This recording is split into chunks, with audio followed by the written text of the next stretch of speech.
Hal. Nice to meet you. Yeah, I worked with Jefferson. I'm a special forces guy. Yes, ma'am. I worked with him there in 5th group. Gonna fix the bike, put it back together, and get it running. Yes, sir.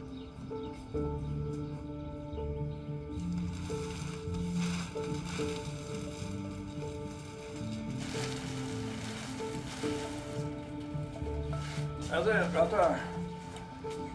Holy moly, look at that. September '02. To be able to do this for Jesse is awesome. You know, he was a man that could walk in a room and tell you how it is. That's the way the bike is. It's loud. You feel it, you know, the engine was strong, just like my father. Y'all want to try to push it back? In my head, that emulates everything my father was and what I missed about him.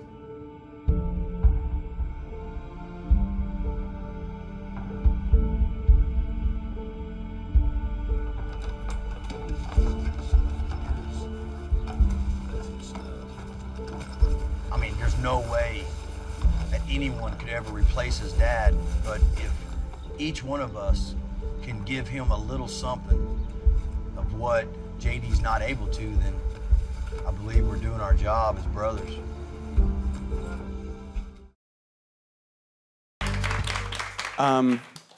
I've gotten a chance to look at this documentary a little early, and I can say it's extremely powerful. I'm not sure if that clip really presents it as powerful it is, but it's exhaustive. It's very in-depth. What inspired you from the get-go?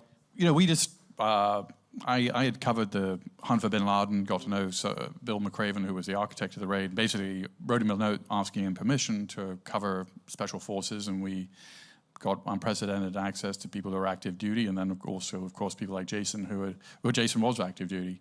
You know, it's an amazing tale. I mean, it's the classic special forces operation where, you know, a small group of guys goes in, overthrows a 30,000-man Taliban army in a few weeks.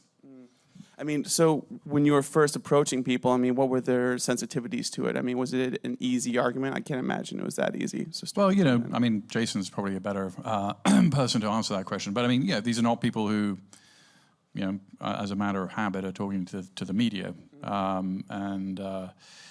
So it was a matter of building trust. Jason, I mean, what was your opinion? You know, when you were first getting approached for this, I'm sure you've been asked quite a bit to talk about these experiences.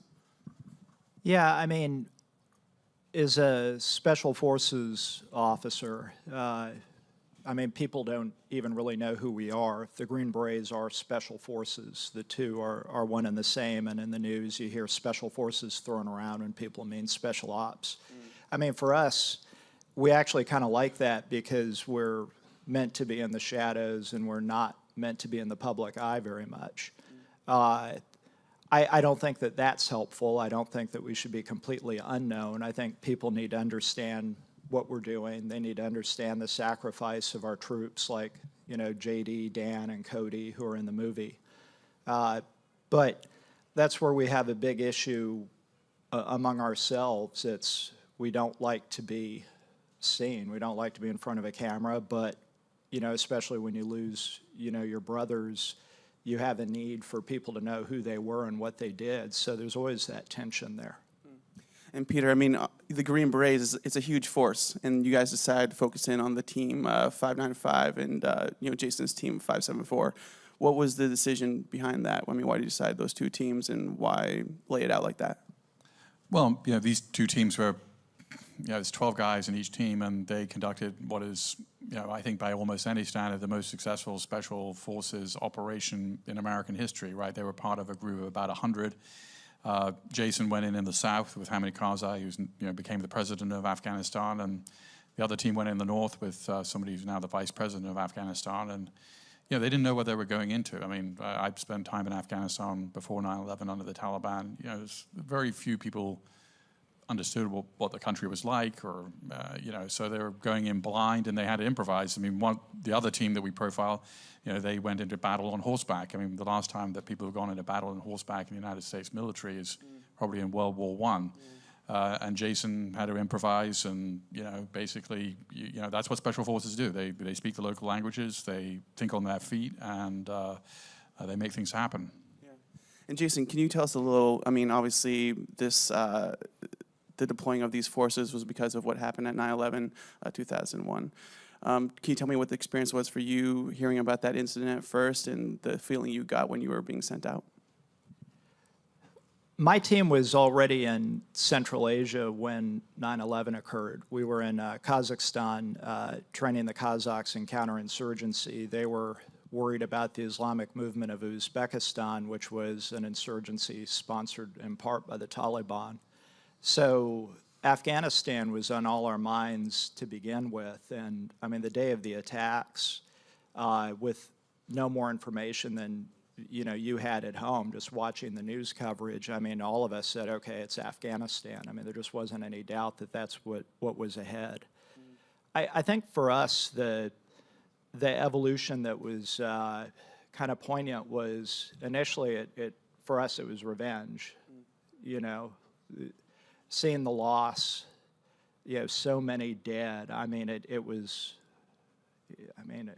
the horror of it. I mean, it struck all of us sitting there in Kazakhstan. But then when we got on the ground in Afghanistan and we got to know the people, it sort of evolved over the course of several weeks into trying to help the people find a better government, help the people achieve something more. And, I mean, New York was on all our minds. We even buried pieces of the World Trade Center all over the country. And we still have all those locations logged and things. I mean, there was always that aspect to it. But for us, once we got to know the people and they got to know us, I think we felt very good about doing something more than revenge. It was also helping the people. Peter, I mean, I love one of the moments where you get the teams together and they can sort of speak together and they can sort of create that sort of community where you can get a little more into their psyche as a group. How do you guys set that up, going back to their houses, doing the barbecue sort of situation? I mean, was that sort of a very targeted maneuver, or is that something that came out because you were hanging out with these guys? Yeah, my wife was one of the producers of the film, and she's very persuasive, and she spent a lot of time with the guys, as did Greg Barker, the director, and they led us into their lives. And you can't get the amount of emotional access that we got without. We've become friends. We spent 3 years of our lives, one way or another, doing this. And we were just at a wedding in Las Vegas last weekend of Bob Pennington, who's one of the lead subjects of the film. So that's how it happened. I mean, and Jason can kind of tell me that this is total nonsense. And I mean, how did it work? I mean, why did you trust us? Yeah. Well, I mean, Tresha was amazing. I've done a few documentaries over the years with people, and I mean, everybody's very genuine. Everybody did what they could to to honor our dead and everything. With Tresha, she had to take it a step further because she had a huge fight on her hands. For her, it was like her own insurgency. She had to deal with the military bureaucracy that was extensive between the Department of Defense, Special Operations Command, and everybody in between. She had to understand the team dynamics. Every Special Forces team is a family. And I mean, it's a very fiercely independent family. We don't normally wander from our team room to another team room because that's, their territory. Tresha had to navigate all of that. And I mean, she just had an amazing way of listening to us, working with us, knowing when to push back. I mean, I think she's from Louisiana, and she had that enough Cajun in her that she knew how to put us in our place when we were getting kind of stupid about things at times. I mean, she was just perfect. It was almost like she was made for exactly what she had to do, which was getting all these teams to come together for a movie that everybody had reservations about for the reasons I said earlier. Yeah, I mean, you have this moment where you're recounting a terribly effective story to you that you say, I hate telling this story, but I like telling the truth about it. I mean, was that something that took you a while to get up to, or was that something that was like, okay, we're going to talk about this story today? And that mountaintop is, a gorgeous place just for reflection, I think. So tell me a little bit about that day. Yeah, so I'd met Greg Barker, the director, back in 2002. when he did a Frontline episode about the invasion. So it was sort of one over the world. And I sat down with Greg and gave him all the details about what went on. That wasn't the show he could do. You know, for him, it was more the geopolitical analysis of what had just occurred. So it was always a dream project for him. For me, I always hate talking about it. It just tears things open in me, but it lets me sleep at night because I know I'm at least continuing to honor the memories of the men who died. So for me, it's kind of, it's almost like bloodletting. I mean, it hurts. I mean, after tonight, I'll be probably pretty much balled up at home for about a week, just shaking it off. But then I'll feel like I was at least doing something for men that I couldn't do anything for otherwise because they're gone.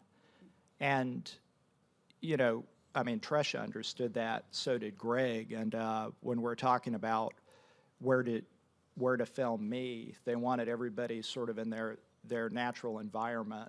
I'm from Hawaii, and I'd suggested maybe doing it up on the volcano. So it's a meaningful place to me, and also honestly, at that altitude, I knew that I'd be a little out of it just from being up at altitude, and it would let me, you know, somewhat go with the moment because it was going to be so painful. And it was. I mean, 2 days up there on that volcano were really, really rough. Greg knew the story, knew what I wanted to say, and knew how to drag it out of me even when I was cursing him for it. I mean, it was intense up there with him because there were times when the camera wasn't running where I was cursing at him for what he was making me talk about. But I knew I had to because, I mean, I had to honor JD, Dan, and Cody. I mean, it was necessary. Just for the people out there who might not know, I mean, can you tell us a little bit about the event? I mean, what occurred on that day and that sensitivity there? Yeah, I mean, I'll tell the shorter version, but our team's mission was to work in the South and to work with Hamid Karzai to try to create a rift among the Pashtun in southern Afghanistan. And it was enormously successful because we developed a good relationship with Hamid Karzai, and we made sure his face was, basically he led everything. Everything we did through him. He led the effort in the South. And, you know, within a matter of a few weeks, we had the Taliban basically surrendering to us. And on the day the Taliban were coming to surrender to us, a headquarters arrived basically the night before and dropped an airstrike on themselves and my team as we were waiting for the Taliban to arrive. So after this, you know, very, very effective campaign where we didn't lose anybody, we had one casualty. Wes McGurr was shot, but he recovered. We're waiting for the surrender, and then an American unit drops a bomb on us, and that killed Jefferson Davis, Dan Peditore, and Cody Prosser, you know, basically on the last day of that part of the campaign. I mean, this is incredibly powerful stuff and meaningful things for our American citizens to hear. I mean, for you, Peter, I mean, going through the editing process of this, I mean, it's got to be tough to delineate what makes the movie, what doesn't make. I mean, obviously, this is sensitive material. Yeah, you know, it's a 78-minute film, so you have to make choices. So you can't tell the whole history of the war. That's why we focused on, you know, the two teams that we did focus on, and also there's a direct action team, a sniper team that we focus on the film. You know, in a film, you have to make choices, and also we focus on the people on the ground. I mean, there were people in Uzbekistan and, you know, in the States who were kind of in command of this operation, but we didn't focus on them. We focused on the people who were like Jason, people actually on the ground for the mission. I mean, Jason, you guys have a premiere tonight. It's going to be at the 9/11 Memorial. Can you tell me a little about having this film screened there and what that means to you guys? I mean, obviously, Jason. Yeah, I mean, I was at Ground Zero in, let's see, it would have been think December the first time. It was right after I got back from Afghanistan. We were bombed on December 5th and medevac back to the U.S. And so it was basically later that month that I found myself at ground zero while they're still doing the recovery. And I've only really been back once since, and it was just to walk around the site. I didn't go into the museum because it's just too many hard memories there. I mean, tonight's going to be rough, having it there. I think it's the right place to do it, but it's emotionally going to be really hard because, I mean, the raw emotion of 9/11 was felt by all of us on the ground.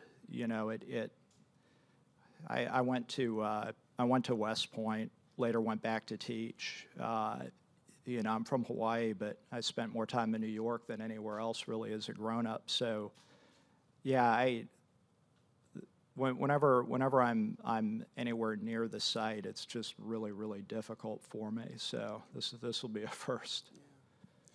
Well, I think we have some questions in the audience, so we're going to start right there.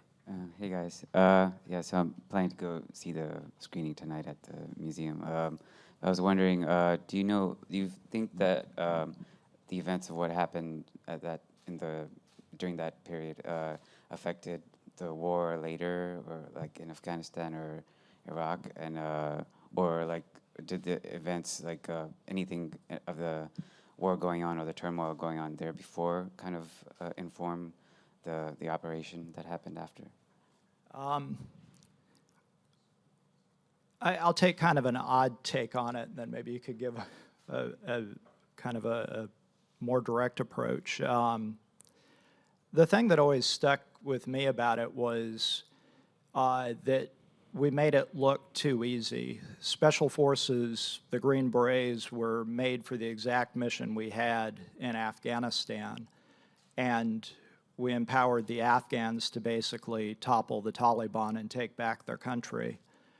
But events were moving so quickly that we didn't capture those lessons. We never really sat down to say, why did this work? And before we knew it, we were invading Iraq, saying, well, if Afghanistan was that easy, Iraq will be too, when it was a totally different situation, completely different requirements, completely different debate whether or not we should have gone in. And the fact that we didn't really capture any of the lessons in Afghanistan always make me feel like we inadvertently made the decision-making process to invade Iraq a little bit easier for the government, because they said, well, if it was that easy, it'll be this easy here. It was a totally different war, and that's always bothered me over the years, for that reason. Yeah, I mean, I don't have anything to add to that. I mean, I think that's exactly right. If you could set 100 special forces into Afghanistan, topple a 30,000-man army in a matter of a few weeks, then Iraq looked like a cakewalk. But of course, Iraq was a very different animal, and it was in the heart of the Middle East, and it kind of led to the resurgence of Al-Qaeda in Iraq, which now, of course, is ISIS. So there was kind of like a set of unintended consequences here. Next question. Hi, guys. So, besides having this documentary be dedicated for a lot of veterans and people who gave their lives to the war, would you like to see this documentary used for educational purposes for students in different schools who are now learning about the different histories of war? Because as a student, for me, I had to watch a lot of different documentaries in order to learn about the real thing that's going on in the world. I mean, sure, and I mean, I think one of the kind of lessons of the film, I mean, which Jason sort of mentioned. I mean, I think a lot of Americans think special forces are people kicking down doors and killing people, but that actually, special forces, Green Berets, they were founded to work with other local indigenous forces and act as force multipliers. Sure, there might be some shooting and some kicking down of doors, but that's not the main point. The main point is to ally with local forces, which we're doing, for instance, now in Iraq and also in Syria. And use them as the kind of doing, it's their country, it's their, and at the end of the day, they have a bigger stake in it, but we're helping and enabling. So, that's one of the lessons. The other lesson, we're 15 years after 9/11, 16 years after 9/11, and, there's no demand signal from the American public to send a 50,000-man army or 50,000, men and women into the Middle East. we're going to be sending special forces. I mean, that's whether it's in Syria or Iraq or Afghanistan. And, people in the film say, we've had 5 deployments, 7 deployments, 10 deployments. You think about that for a minute and what it means for the families, not only for the person who's going, but also for their families. And basically, 15 years of war, you're deployed 10 times. How often do you get to see your kids? How often do you get to see your wife? So I think also the film will underline the fact that we're asking a lot of people. Obviously, special forces are an elite unit. They're better educated than the conventional army. They tend to have more experience. They tend to be older. But nonetheless, they're human beings too. And so we're asking a lot of the special forces that we have. Okay, one last question. Hey guys, so I was just wondering, as a filmmaker, what was the challenges of trying to film the documentary, and were there any techniques that you got to use to put it all together? Well, one of the biggest challenges about doing a documentary about special forces is there's no footage, no photographs, and I'm not the director. I'm one of the producers. I mean, Greg Barker, the director. We used a lot of animation to kind of cover the gaps.